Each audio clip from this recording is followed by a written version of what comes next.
Assalamualaikum warahmatullahi wabarakatuh. Perkenalkan, nama saya Riris Aziza, dosen saya Bu Novita Asma Ilahi. Saya berasal dari kelas Teknik Informatika 1 cabang 11. Saya akan menyampaikan video pembelajaran tentang gerak vertikal. Video ini merupakan tugas kedua tentang video pembelajaran dari Bu Novita. Pertama-tama, saya akan menyampaikan materi yang akan saya bawakan. Yang pertama yaitu teori gerak vertikal ke atas dan gerak vertikal ke bawah. Yang kedua, teori gerak satu bebas. Yang ketiga, perbedaan gerak satu bebas dan gerak vertikal. Yang keempat, penerapan gerak satu bebas dan gerak vertikal dalam kehidupan.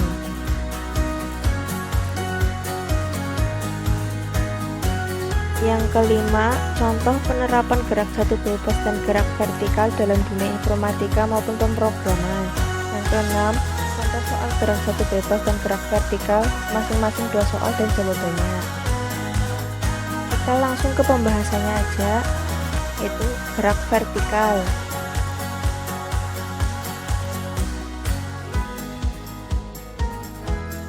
Pengertian gerak vertikal.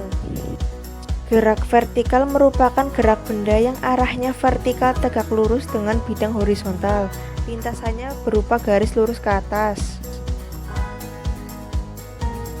Ketika kalian punya sebuah bola kasti yang kalian lemparkan ke atas, maka pertama-tama akan terjadi peristiwa gerak vertikal ke atas. Bola menuju ke atas dengan lintasan lurus, dan setelah bola kasti mencapai titik tertingginya, bola akan jatuh atau mengalami gerak satu bebas dengan lintasan lurus pula. Gerak vertikal ada 3 macam, yaitu yang pertama gerak satu bebas, yang kedua gerak vertikal ke atas, yang ketiga gerak vertikal ke bawah.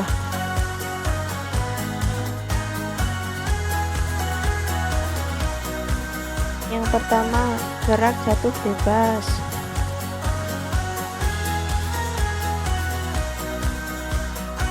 Gerak jatuh bebas adalah gerak jatuh yang hanya dipengaruhi oleh gaya tarik bumi dan bebas dari hambatan gaya-gaya lain. Gerak jatuh bebas termasuk del dB dipercepat dengan kecepatan awal sama dengan 0 dan percepatan sebesar percepatan gravitasi G. Aplikasi nyata dari gerak lurus berubah beraturan dengan percepatan A positif, gerak lurus dipercepat dengan percepatan A tetap.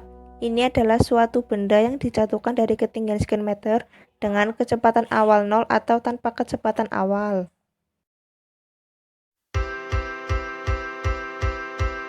Percepatan yang dialami oleh benda tersebut adalah percepatan gravitasi bumi atau sama dengan G dengan satuan meter per sekon kuadrat. Lintasan gerak benda ini berupa garis lurus. Gerak benda semacam ini yang disebut dengan gerak satu bebas.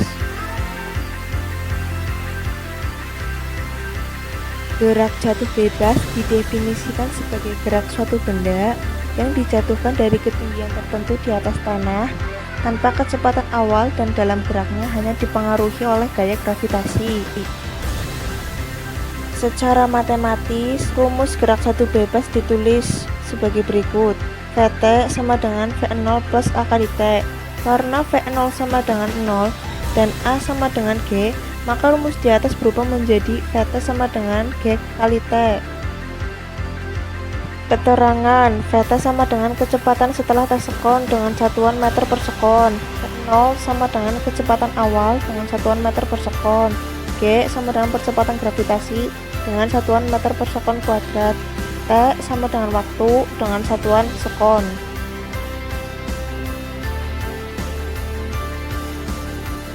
Adapun rumus untuk mencari suatu ketinggian benda bisa mengganti persamaan gerak lurus berubah beraturan, sehingga didapatkan persamaan ketinggian benda untuk gerak jatuh bebas, yaitu H sama dengan setengah kali G kali T kuadrat. Untuk menentukan kecepatan benda yang jatuh bebas dari ketinggian H dapat ditentukan dengan menggunakan rumus Vt kuadrat sama dengan 2 kali G kali H. Ciri-ciri gerak jatuh bebas yaitu yang pertama, benda jatuh dari ketinggian tertentu di atas permukaan laut. Yang kedua, gerak benda dalam arah vertikal dan lintasan berupa garis lurus. Yang ketiga, kecepatan awal benda sama dengan 0. Yang keempat, perpindahan benda dalam arah vertikal. Yang kelima, percepatan benda sama dengan percepatan gravitasi. Yang kedua, gerak vertikal ke atas.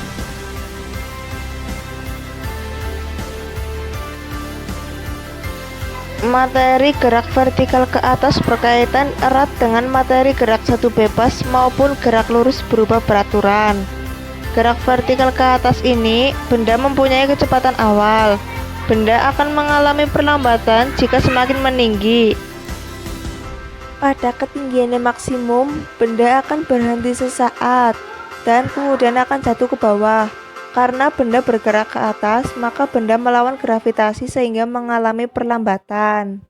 Percepatan benda bernilai negatif karena berlawanan arah dengan percepatan gravitasi bumi.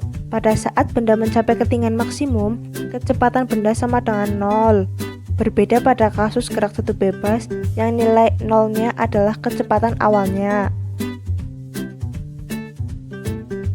Rumus gerak vertikal ke atas yaitu yang pertama, Vt sama dengan V0 dikurangi G kali T. Yang kedua, Vt kuadrat sama dengan V0 kuadrat dikurangi 2G kali H. Yang ketiga, H sama dengan V0 kali T dikurangi setengah G kali T kuadrat. Di titik tertinggi benda, kecepatan benda adalah 0. Berdasarkan keterangan tersebut, maka persamaan gerak vertikal ke atas yang berlaku di titik tertinggi tersebut adalah sebagai berikut. T naik sama dengan V0 per G, H maksimum sama dengan V0 kuadrat per 2 kali G. Keterangan T naik sama dengan selang waktu dari titik pelemparan hingga mencapai titik tertinggi dengan satuan sekon. V0 sama dengan kecepatan awal dengan satuan meter per sekon. G sama dengan percepatan gravitasi dengan satuan meter per sekon kuadrat. H maksimum sama dengan jarak yang ditempuh hingga titik tertinggi dengan satuan meter.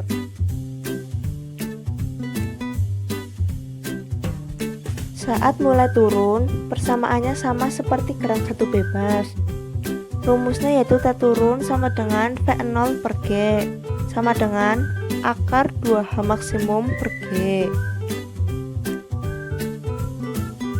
Jadi, dapat disimpulkan bahwa waktu saat naik sama dengan waktu turun apabila tidak ada gaya lain yang mempengaruhi benda tersebut. Ciri-ciri gerak vertikal ke atas yaitu yang pertama, benda bergerak dengan lintasan berupa garis lurus dalam arah vertikal. Yang kedua, benda bergerak dari titik terendah ke titik tertinggi. Yang ketiga, kecepatan benda berubah secara teratur atau semakin menurun. Yang keempat, kecepatan benda pada titik tertinggi atau ketinggian maksimum sama dengan 0. Yang kelima, benda mengalami perlambatan A sama dengan min G. Yang ketiga, gerak vertikal ke bawah. Berbeda dengan gerak satu bebas, gerak vertikal ke bawah yang dimaksudkan adalah gerak benda-benda yang dilemparkan vertikal ke bawah dengan kecepatan awal tertentu.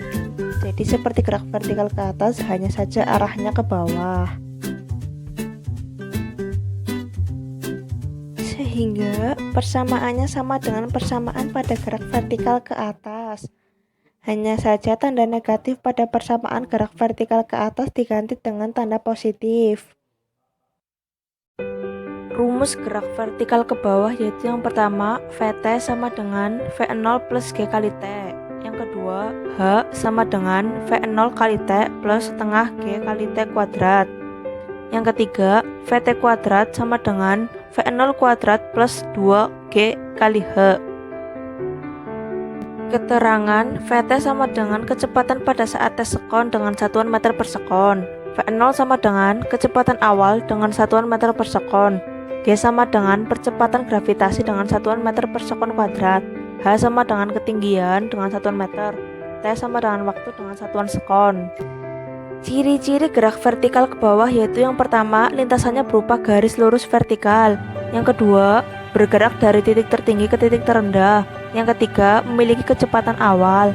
Yang keempat, semakin lama kecepatan benda semakin meningkat sebelum akhirnya terhenti di permukaan. Yang kelima, Karena dipengaruhi gravitasi, maka percepatannya sama dengan percepatan gravitasi yang nilainya positif, A sama dengan G. Perbedaan gerak satu bebas, gerak vertikal ke atas dan gerak vertikal ke bawah. Yang pertama, gerak vertikal ke atas memiliki tanda negatif atau GLBP diperlambat karena arah gerak yang ke atas. Yang kedua, gerak satu bebas kecepatan awalnya sama dengan 0 karena langsung jatuh menuju pusat bumi atau ke bawah. Yang ketiga, gerak vertikal ke bawah memiliki kecepatan awal tertentu, ketinggian dan percepatan. Gerak vertikal ke bawah memiliki tanda positif atau sama seperti GLBP dipercepat.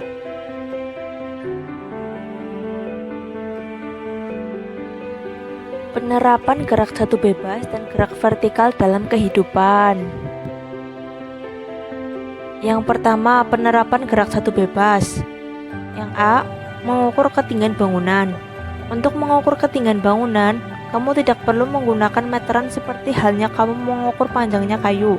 Cobalah untuk melemparkan batu atau benda lain dari puncak bangunan tersebut.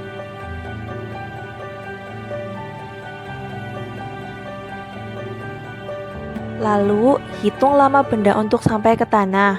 Setelah waktunya diketahui, kamu bisa masukkan besaran waktu tersebut pada persamaan ketinggian atau H gerak satu bebas. Yang B, yaitu untuk mengukur kedalaman kolam. Jika kamu ingin tahu kedalaman kolam tetapi tidak memiliki meteran untuk mengukurnya, coba gunakan prinsip gerak satu bebas. Lemparkan batu dari permukaan kolam dan catat waktu yang diperlukan batu untuk mencapai dasar. Nah, teori ini akan berhasil jika kolam dalam keadaan kosong ya, artinya belum terisi oleh air. Yang kedua, penerapan gerak vertikal ke atas. Yang A, pada saat melempar benda ke atas. Contohnya seperti saat melempar bola ke atas dengan kecepatan tertentu. Ketika bola mulai bergerak ke atas, maka akan semakin berkurang kecepatannya.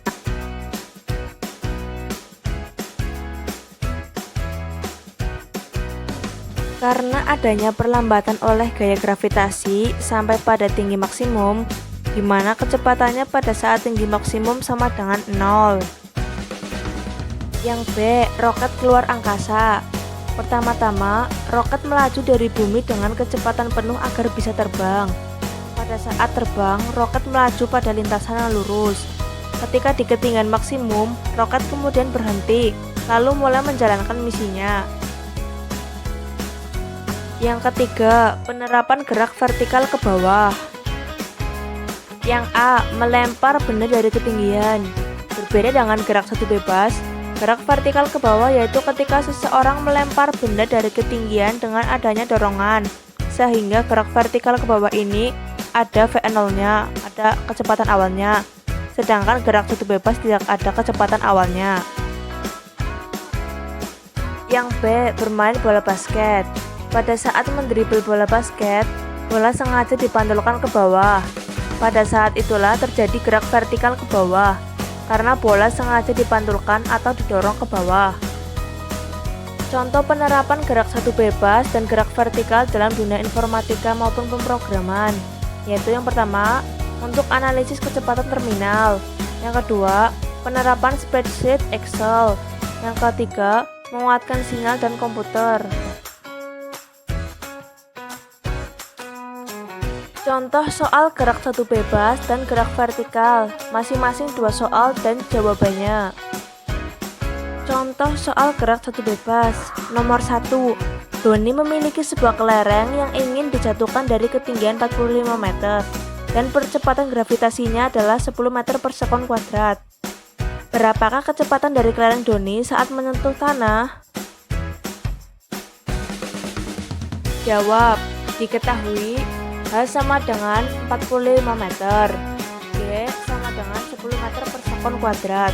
Ditanya, berapakah kecepatan kelereng Doni saat menyentuh tanah? Jawab, PT kuadrat sama dengan 2 kali G kali H. PT kuadrat sama dengan 2 kali 10 meter per sekon kuadrat dikali 45 meter. PT kuadrat sama dengan 900 meter kuadrat per sekon kuadrat. Vt sama dengan 30 meter per sekon. Jadi, kecepatan kelereng Doni saat menyentuh tanah adalah 30 meter per sekon.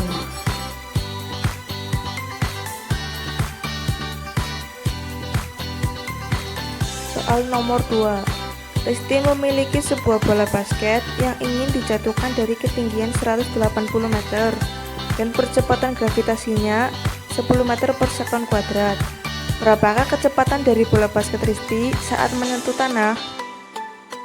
Jawab, diketahui H sama dengan 180 meter, G sama dengan 10 meter per sekon kuadrat.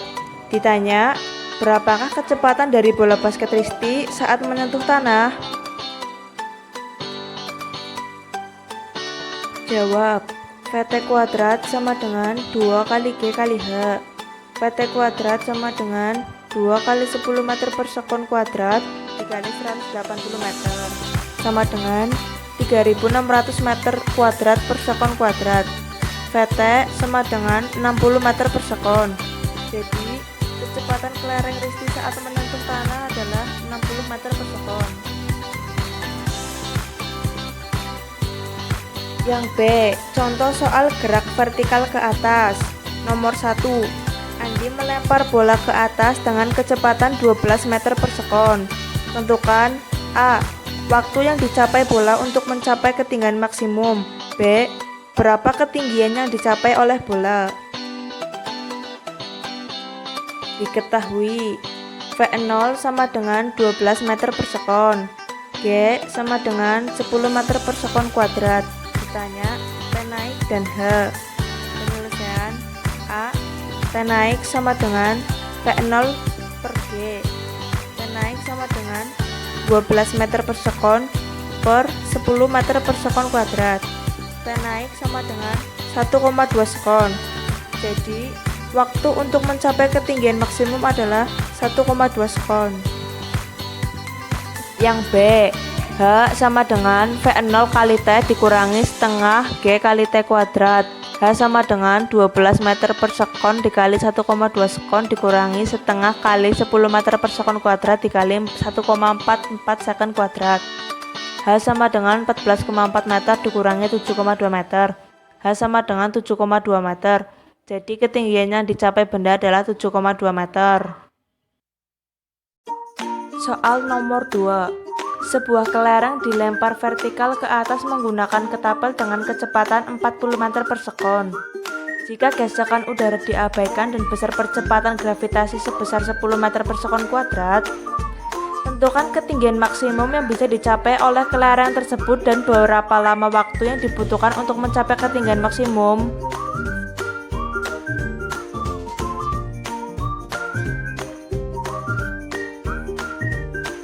Jawab, diketahui V0 sama dengan 40 meter per sekon, G sama dengan 10 meter per sekon kuadrat. Ditanya H maksimum dan T maksimum. Penyelesaiannya, ketinggian maksimum H maksimum sama dengan V0 kuadrat per 2 kali G. H maksimum sama dengan 40 meter per sekon kuadrat per 2 kali 10 meter per sekon kuadrat. H maksimum sama dengan 1600 meter kuadrat per sekon kuadrat per 20 meter per sekon kuadrat. H maksimum sama dengan 80 meter. Waktu maksimum T maksimum sama dengan V0 per G. T maksimum sama dengan 40 meter per sekon per 10 meter per sekon kuadrat. T maksimum sama dengan 4 sekon. Jadi, ketinggian maksimum yang dicapai oleh kelereng tersebut adalah 80 meter dan lama waktu yang dibutuhkan untuk mencapai ketinggian maksimum adalah 4 sekon. Yang C, contoh soal gerak vertikal ke bawah. Nomor 1, seorang anak melempar batu ke dalam sumur dengan kecepatan awal 5 meter per sekon dan menyentuh permukaan air setelah 2 detik. Hitunglah kedalaman sumur tersebut.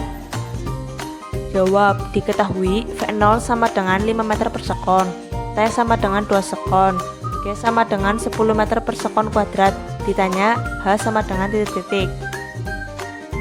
Penyelesaian, H sama dengan V0 kali T plus setengah G kali T kuadrat.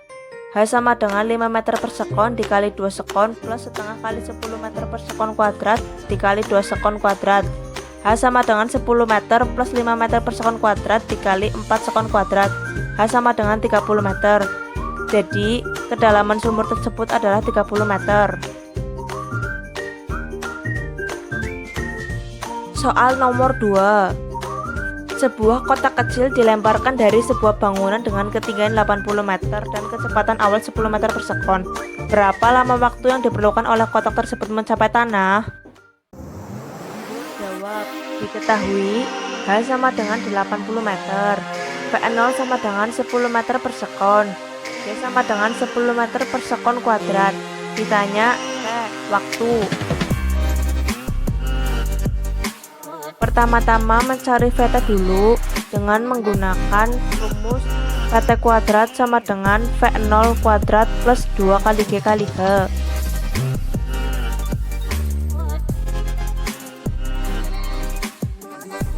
Lalu masukkan nilai VT ke persamaan VT sama dengan V0 plus G kali T. Jadi waktu yang diperlukan kotak tersebut mencapai tanah adalah 3,1 detik. Daftar pustaka.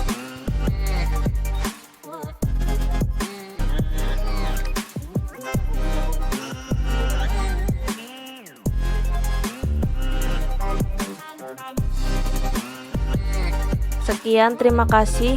Bila ada kesalahan dalam penulisan ataupun perkataan, mohon dimaafkan. Wassalamualaikum warahmatullahi wabarakatuh.